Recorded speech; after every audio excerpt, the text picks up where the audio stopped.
आप देख रहे हैं कहानी कुर्सी की। और अब बात प्रधानमंत्री मोदी के फ्रांस दौरे की। प्रधानमंत्री इस वक्त फ्रांस में और उनके इस दौरे का सबसे खास लम्हा बैस्टिल डे परेड में जब वो शामिल होंगे। आज फ्रांस का नेशनल डे है, उस मौके पर जो परेड होती है उसमें प्रधानमंत्री नरेंद्र मोदी शिरकत करने वाले हैं। उनसे पहले डॉक्टर मनमोहन सिंह वो इस परेड में शामिल हो चुके हैं एक बार बतौर मुख्य अतिथि, और अब प्रधानमंत्री नरेंद्र मोदी को ये न्योता मिला है। और आपको एक खास बात और बताएं, कल ही फ्रांस का भी जो सर्वोच्च सम्मान होता है वो प्रधानमंत्री मोदी को दिया गया और ये पहली बार है।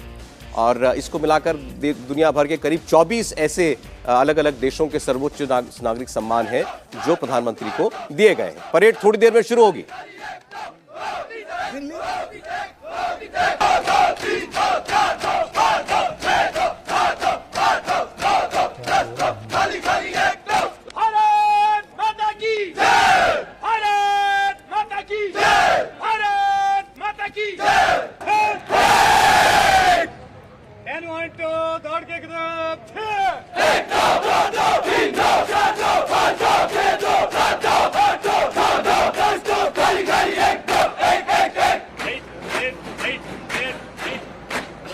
Look out, kid.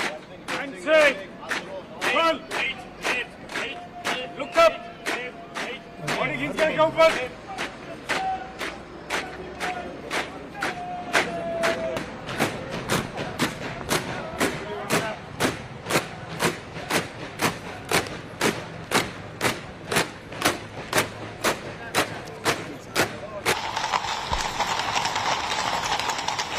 तस्वीरें आ रही हैं लगातार। ये परेड जो है शुरू होने वाली है। आप लाइव तस्वीरें इस वक्त फ्रांस से देख रहे हैं। इससे पहले प्रधानमंत्री नरेंद्र मोदी ने कल फ्रांस में बसे भारतीयों के बीच जाकर अपने दिल की बात कही।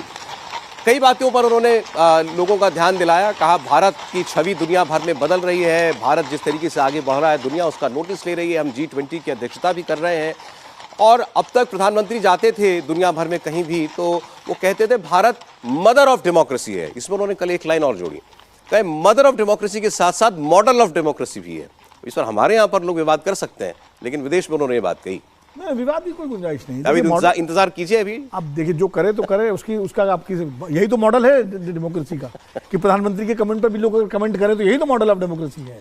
बल्कि अच्छा चर्चा होनी चाहिए, इसीलिए तो हम भारत एक मॉडल है डेमोक्रेसी का। मॉडल ये है कि प्रधानमंत्री फ्रांस गए, दिल्ली में पानी आया हुआ है, लोग लिख रहे हैं गाना चला रहे हैं, हम तो चलते हैं दुआओं में याद रखना। मतलब दिल्ली में पानी आ गया तो प्रधानमंत्री फ्रांस का दौरा रद्द कर। यही मैं कह रहा हूँ, यही मॉडल ऑफ डेमोक्रेसी है। ये अच्छी बात है कि इतनी आज़ादी है देश में लोग लेकिन मैं एक चीज़ बताना चाहूँ, जो बैस्टिल की परेड है, मैं थोड़ा सा इसका देखिए, बैस्टिल की जो घटना थी 1789 की फ्रेंच रिवॉल्यूशन में, वो बड़ी महत्वपूर्ण घटना है। और वो लगभग अगर भारतीय स्वतंत्रता आंदोलन से जोड़ें तो जैसे 1857 में मंगल पांडे वाली घटना हुई थी ना, कुछ उस तरह की घटना। इनकी क्रांति की शुरुआत है जब भीड़ ने जो है क्रांतिकारियों ने बैस्टिल के कैदखाने को तोड़ करके तमाम कैदियों को आज़ाद कराया था लुई 16 के कुशासन के खिलाफ। तो जैसे हमारे 1857 में मंगल पांडे ने और क्रांतिकारियों ने विद्रोह किया था, इसलिए बहुत महत्व है इसका। और इसमें प्रधानमंत्री जी का जाना ये बड़े गौरव की बात है भारत के लिए, निश्चित रूप से। और मुझे लगता है कि मदर ऑफ डेमोक्रेसी और मॉडल ऑफ डेमोक्रेसी की बात कर रहे हैं तो निश्चित रूप से भारत दोनों मामलों में ही, इस मामले में भारत पे लागू होती है बातें कि मदर ऑफ डेमोक्रेसी भी है। वैशाली के गणतंत्र से लेकर के और आज जो हमारा भारतीय गणराज्य है तो निश्चित रूप से एक निरंतरता है उसकी। बीच में तमाम तरह के राजतंत्र भी आए, शासन भी आए, लेकिन ओरिजिनल जो वैशाली का गणतंत्र है जहाँ शुरुआत हुई, हालांकि ग्रीस में भी एथेंस और स्पार्टा के सिटी स्टेट्स हुआ करते थे, लेकिन वैशाली के गणतंत्र जैसा जिस तरह से एक डेमोक्रेटिक शासन था वहाँ पर, ये भी बहुत दिलचस्प बात है कि उसका विनाश भी मगध साम्राज्य ने किया, अजातशत्रु ने। तो अब वो अलग अलग इतिहास की बहस है, लेकिन शुरुआत जो मदर ऑफ डेमोक्रेसी जो प्रधानमंत्री जी कहते हैं वो सही कहते हैं। मॉडल ऑफ डेमोक्रेसी की चर्चा हम कर ही रहे हैं कि सबको कुछ भी बोलने की, कहने की आज़ादी।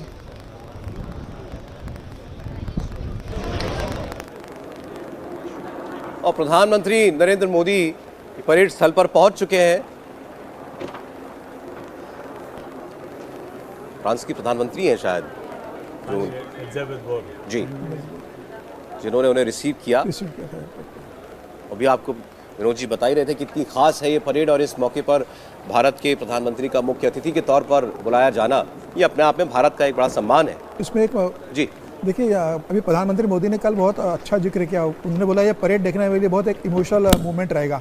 तो उन्होंने इसको अपने 2015 की यात्रा की, फ्रांस की यात्रा से जोड़ा। उन्होंने कहा जब मैं 2015 में फ्रांस आया था तो तब प्रथम विश्व युद्ध में जो भारतीय सैनिक मारे गए थे उन्हें श्रद्धांजलि देने में गया था। और आज ये मेरे लिए गर्व की बात है कि जो पंजाब रेजिमेंट है वो आज इसमें पार्टिसिपेट कर रही है। तो ये बड़ा एक इमोशनल मोमेंट है मेरे लिए, हमारे देश के लिए। उन्होंने इसके बाद उन्होंने जिक्र किया अपनी कल के संबोधन में, उन्होंने कहा कि 1981 में अहमदाबाद में कोई फ्रेंच मिशन आया था, जैसे हमारे यहाँ होता है ना ब्रिटिश काउंसिल वगैरह इस टाइप से, ऐसे कोई फ्रेंच कोई मिशन था, उसकी सदस्यता मैंने ली थी 1981 में। और कल फिर उसके बाद सोशल मीडिया पर वो पूरा कार्ड बकायदा मेंबरशिप कार्ड भी है 125 रुपए में नरेंद्र मोदी की मेंबरशिप। और उसके हवाले से हम लोग एक बात कर सकते हैं, कई बार कहा जाता है ना कि मोदी जी, और उसको तो मीम बनते हैं कि मोदी जी कहीं भी जाते हैं तो कहते हैं मैं बचपन में यहाँ आया था। लेकिन कोई व्यक्ति जिसका इतना बड़ा राजनीतिक सामाजिक जीवन हो, हम लोग पत्रकार हैं, सामान्य पत्रकार हैं, उस लिहाज से हम जाते हैं तो हमको 10 ऐसे शहर हैं जहां से हमारी निजी यादें जुड़ी होती हैं, हम वहां जाते हैं तो बहुत सी चीजों को पहचानते हैं। नरेंद्र मोदी का सारा जीवन सामाजिक कार्यों में है। और पूरी तरह से अगर देखें, जब 1981 का वो कार्ड इस वक्त आता है तो किसी फाइल से निकाल कर वो दिखाया गया, यानी उसको कहीं से निकलवाया गया होगा। तो ये भी बताता है कि आज आप प्रधानमंत्री नरेंद्र मोदी को देखते हैं, 2014 से देखते हैं या बहुत ज्यादा याद करते हैं तो 2002 से याद करते हैं, लेकिन मुख्यमंत्री गुजरात। लेकिन नरेंद्र मोदी का सामाजिक राजनीतिक जीवन कितना लंबा है, और लंबे से ज्यादा मैं कहूंगा कि उसमें गहराई बहुत ज्यादा है। जिस तरह से वो अमेरिका की उनकी यात्रा रही हो, जिस तरह से उनकी जो लोकतंत्र में सबसे महत्वपूर्ण आंदोलन है भारत का आपातकाल के विरुद्ध का आंदोलन, उसमें उनकी जो भूमिका रही हो, जो जम्मू कश्मीर तिरंगा यात्रा रही उसमें जो उनकी भूमिका रही हो, मुझे लगता है कि एक तरह से भारत के हर डिफाइनिंग मोमेंट में वो किसी न किसी तरह से जुड़े हुए थे। जरूरी नहीं कि वो सबसे आगे रहे। अयोध्या आंदोलन नहीं, ऐसे तो कई भ्रम टूट रहे हैं। अब जो हमारे यहाँ उनको लेकर के एक निजी सबसे बड़ी कंट्रोवर्सी डिग्री को लेकर के लोगों ने शुरू की है। अभी एक पत्रकार ने एक इंटरव्यू में बता दिया कि मैं दिल्ली में पढ़ती थी तो मुझसे सीनियर थे ये दिल्ली यूनिवर्सिटी में, और उसकी उन्होंने सबसे बड़ा सबूत ये दे दिया कि जो मेरे प्रोफेसर थे वो इनके प्रोफेसर थे, हम दोनों का उनके घर आना जाना था। गुजरात यूनिवर्सिटी में शीला भट्ट जी ने जो कहा है, और उसको लेकर वो पहले भी वो कहती रही हैं, और ये बार बार कई बार लोग कहते हैं कि प्रधानमंत्री ने, और मैं तो कहता हूं वो सब छोड़िए ना, प्रधानमंत्री नरेंद्र मोदी का पुराना इंटरव्यू जिसमें वो कहते हैं कि मेरी औपचारिक शिक्षा 10 तक हुई है, उसके बाद मैंने संघ के बड़े एक वरिष्ठ प्रचारक का नाम लेते हैं और कहते हैं कि उनके कहने पर मैंने सब एक्सटर्नल एग्जाम्स दिए, दूरस्थ शिक्षा से किया, लेकिन मैं करता रहा। और ये हम लोग निजी तौर पर जानते हैं कि संघ के जो प्रचारक होते हैं या जो ऐसे लोग जो पूर्णकालिक निकल जाते हैं, उनकी शिक्षा तो रुक जाती है एक समय के बाद, लेकिन उसके बाद भी वो बीए, एमए, पीएचडी, और कई प्रचारक तो हैं जो कई कई भाषाओं के ज्ञानी हैं। तो मुझे लगता है कि ये शायद जिनको पता नहीं, जिनको लगता है कि अरे ये कैसे हो सकता है, अगर इतने समय से वो घर से निकल गए, वो कुछ और काम करने लगे, लेकिन कोई शिक्षा नहीं ले सकता है, और उस पर आप टिप्पणी करें, कोई कहे कि वो चौथी पास राजा, कोई कहे कि अनपढ़ राजा। तो मुझे लगता है सामाजिक अनुभव तो प्रधानमंत्री का गजब का है। मुझे लगता है कि किसी तुलना करने की बात नहीं है, लेकिन देखिए औपचारिक शिक्षा का एक महत्व है, उसमें कोई वो नहीं है। लेकिन अगर औपचारिक शिक्षा मान लीजिए, कई बार औपचारिक शिक्षा में बाधाएं भी आती हैं, तो व्यक्ति शिक्षित होता है। मौसे तुमने एक बार कहा था, एडगर स्नो ने जब उनसे पूछा कि आपने कहाँ शिक्षा पाई है, तो उनका बड़ा दिलचस्प जवाब था। उनका greenwood university.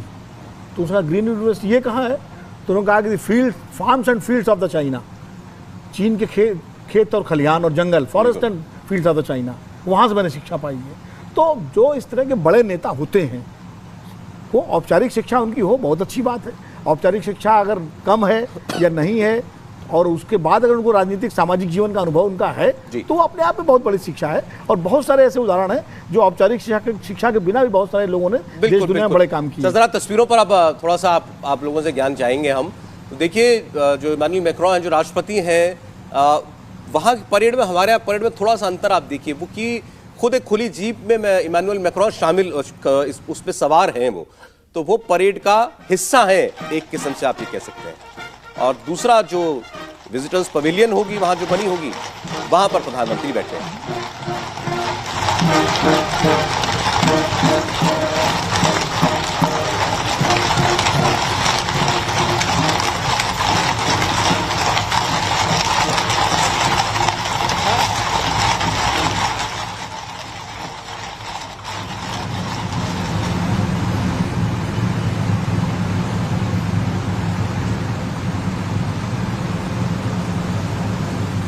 Grand cross of the legion of honour, ये सम्मान है फ्रांस का सर्वोच्च सम्मान जो उनको दिया नागरिक गया है। सम्मान, सर्वोच्च नागरिक सम्मान है, जैसे हमारे यहाँ भारत रत्न है बिल्कुल। उस तरह से। और अभी हाल में ही प्रधानमंत्री जी को सऊदी अरब का सर्वोच्च सम्मान इजिप्ट का अभी जब गए थे। पहले प्राप्त हो चुका, अभी इजिप्ट का प्राप्त हुआ।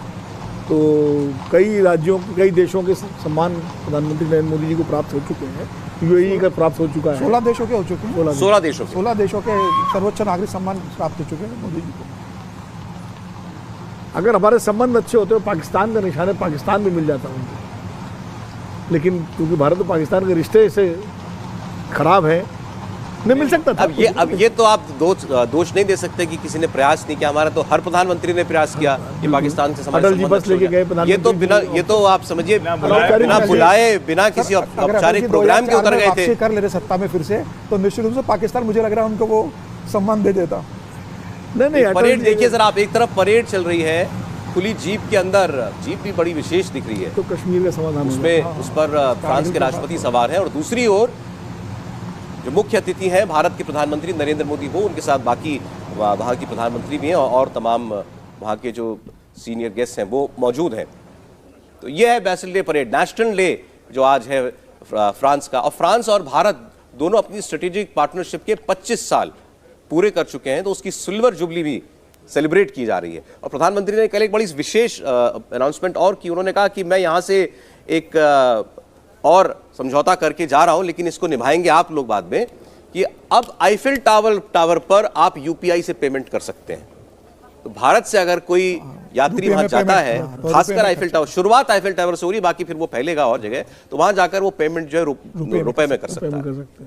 नहीं, मुझे लगता है ये भारत की अर्थव्यवस्था, और जिसको हम बार बार कहते हैं ना कि आने वाले समय में जब इंडियन इकोनॉमी बहुत बड़ी होगी तो हम कैसे हमारे रूपी को कैसे आगे बढ़ाएंगे, उसको भी ये दिखाता है। 1 दर्जन से ज्यादा देशों के साथ हमारे ऐसे समझौते हो चुके हैं, और अगर अब फ्रांस के साथ हो रहा है, दूसरे ऐसे विकसित देशों के साथ हो रहा है, तो निश्चित तौर पर उसका प्रभाव भी पड़ता है। फिर वहां की कंपनियां और यहाँ की कंपनियां, उनके बीच के ट्रांजैक्शंस भी उस तरह से। हमारी डॉलर पर निर्भरता कम होगी। डेटा देखिए क्या बताता है, real time digital transactions across the world, उसका 46% इंडिया है, आधा दुनिया में जितने ट्रांजैक्शंस होते हैं उसका आधा भारत। लेकिन एक बहुत महत्वपूर्ण निर्णय भी हुआ है कि 5 साल के लिए स्टूडेंट्स का वीसा, 5 साल के लिए आप वीजा देंगे, जो रिसर्च करेंगे स्टूडेंट भारतीय फ्रांस में, उन्हें 5 साल तक के लिए वीसा दिया जाएगा। ये भी एक बड़ी घोषणा। फ्रांस के बारे में बताऊं, यूरोप के देशों में फ्रांस ऐसा देश रहा जिसका हमेशा झुकाव भारत की तरफ रहा है, जबकि बाकी जो यूरोप के देश हैं, नाटो कंट्रीज जो हैं, वो कई बार अमेरिका के प्रभाव में आकर के पाकिस्तान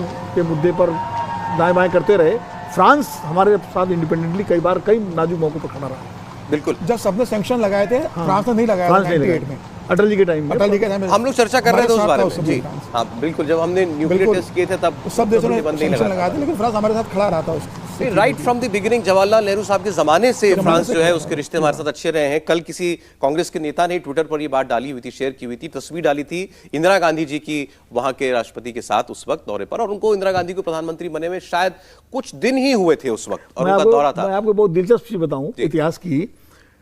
टीपू सुल्तान को लेकर बड़ा विवाद रहता है। टीपू सुल्तान की जब अंग्रेजों से लड़ाई हो रही थी, तो टीपू सुल्तान की सारी सेना का जो आधुनिकीकरण करता वो फ्रांसीसियों ने किया था। वो फ्रेंच जो थे, उनकी तोपें और पूरा बंदूक आर्मरी, वो उसमें फ्रेंच थे अंग्रेजों के खिलाफ। अब सर यहाँ थोड़ा मामला गड़बड़ा जाएगा, क्योंकि हमारे यहाँ तो अभी इस पर एक राय नहीं है, अब नहीं है कि टीपू सुल्तान जो है आज़ादी के नायक थे या कुछ और। अंग्रेजों से तो लड़ाई थी, इतिहास में है, वो अपनी सल्तनत बचाने के लिए लड़े, आज़ादी के लिए लड़े, वो तो फिर सब पर लागू होता है। फिर तो 18 रानी झांसी भी झांसी के लिए लड़ी थी, लेकिन हमारी नायिका है वो देश की आज़ादी। तो आप देखिए नज़ारा ज़रा पेरिस की सड़कों का, और ये वो पेरिस है जो अभी कुछ दिनों पहले तक, याद कीजिए किस लिए खबरों में था, सुर्खियों में था। यहाँ तो ये भी नहीं कह सकते बड़े बड़े देशों में छोटी छोटी घटनाएं हो जाती हैं, वो तो बहुत बड़ी घटना थी। पूरा फ्रांस उसमें जल उठा सर, पूरा देश जल उठा। भाई छोटे देशों की, छोटे से मेरा मतलब आकार में जो छोटे होते हैं, ये बड़ी समस्या होती है। कोई घटना बहुत जल्दी उनको पूरे देश को प्रभावित कर लेती है। भारत जैसा देश या रूस, चीन, ये जो बड़े आकार वाले देश हैं, अमेरिका, इनमें कहीं कोई घटना होती है तो आसानी से राष्ट्रीय घटना इसलिए नहीं बनती कि वो वहीं स्थानीय होकर रह जाती है। सर वो तो राष्ट्रीय छोड़ी अंतर्राष्ट्रीय घटना बन गई थी, मतलब इतने बड़े पैमाने पर था सब कुछ। इमरजेंसी लगाने की बातें चल रही थी, खैर उस नौबत तक नहीं पहुंचा फ्रांस। उनको अपनी यात्रा रद्द करनी पड़ी जर्मनी की। हाँ, अपनी यात्रा राष्ट्रपति को अपनी यात्रा रद्द करनी जर्मनी की। तो फ्रांस में है अभी इस वक्त प्रधानमंत्री। पेरिस की तस्वीरें आप इस वक्त देख रहे हैं, उनके नेशनल डे परेड में वो मुख्य अतिथि के तौर पर शुमार हुए हैं। अभी इमैनुअल मैक्रोन वो परेड की सलामी ले रहे हैं, एक तरीके से आप कह सकते हैं, खुली जीप में। और प्रधानमंत्री को आप इस वक्त विजिटर्स गैलरी में जो है वहाँ खड़े हुए देख रहे हैं और वहाँ जो अतिथि आए हैं उनसे बातचीत करते हुए। लेकिन कल का जो प्रधानमंत्री का संबोधन था भारतीय समुदाय के साथ, वो बड़ा विशेष था। उसमें उन्होंने कई बातों का जिक्र भी किया। एक बड़ी चीज़ अब आपको भी सामान्य चीज़ लगने लगी है, क्योंकि प्रधानमंत्री कहीं भी विदेश जाते हैं, तमिलनाडु का जिक्र न हो, अब तो यह अपवाद हो गया है। हमेशा तमिलनाडु की कोई ना कोई एक चर्चा वो जरूर छेड़ते हैं। किया ही अब इसका। तिरुवल्लुर जो हमारे जब सबके संत हैं तमिलनाडु से आने वाले आदरणीय, उनकी एक प्रतिमा लगने वाली है फ्रांस के अंदर, उसका जिक्र उन्होंने किया।